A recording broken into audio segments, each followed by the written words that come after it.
వ్యక్తి సమాజంలో అంతర్భాగం. సమాజంలో వ్యక్తి ఒక భాగం. సమాజ ప్రభావం వ్యక్తి మీద, వ్యక్తి ప్రభావం సమాజం మీద తప్పనిసరి. అన్నమయ్య కీర్తనల్లో సామాజిక సంస్కరణాభిలాష వ్యక్తిపరమైన మార్పులను ఆశించటంలో ఎక్కువగా కనపడుతుంది. ఉన్నతమైన వ్యక్తిత్వం కలవాడు సమాజాన్ని ప్రభావితం చేయాలని అన్నమయ్య అభిలాష. ఈ దృక్పథంతో అన్నమయ్య సామాజిక దృక్పథాన్ని పరిశీలిద్దాం.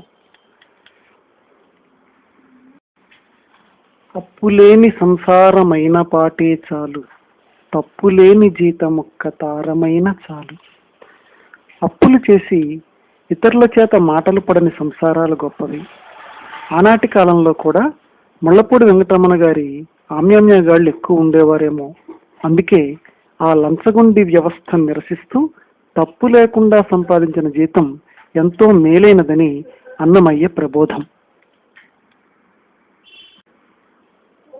కంతలేని గుడిసొక్క గంపంతైన చాలు, చింతలేని అంబలొక్క చేరెడే చాలు. మనం నివసించే ఇల్లు న్యాయంగా సంపాదించిందై చిన్నగా ఉన్నా అదే మంచిది. విచారంతో తినే పంచభక్ష పరమాన్నాల బాధలు లేకుండా తినే అంబలి ఆరోగ్యకరమైనది. తిట్టులేని బ్రతుకొక్క దినమైన అది చాలు, ఒట్టి జాలి పడుకంటే వచ్చినంతే మేలు. తిట్టించుకోకుండా తిట్టకుండా ఒక్కరోజు ఉన్నా చాలు. జాలి రెండు రకాలు. యాక్సిడెంట్లు మొదలైనవి జరిగినప్పుడు ఆత్మీయులు పరామర్శకొచ్చి జాలి చూపించడం సహజం. ఇది తప్పు పట్టలేనిది. ఇక రెండో జాలి ఒట్టి జాలి.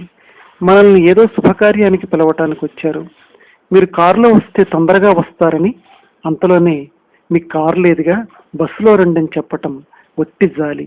ఇటువంటి ఒట్టి జాలి పడకూడదని అన్నమయ్య హితోపదేశం. లంపటపడని మేలు లవలేశమే చాలు, రొంపి కంబమౌ కంటే రోయుటే చాలు. రంపపు కోరిక కంటే రతి వెంకటపతి పంపున ఆతని చేరే భవమే చాలు.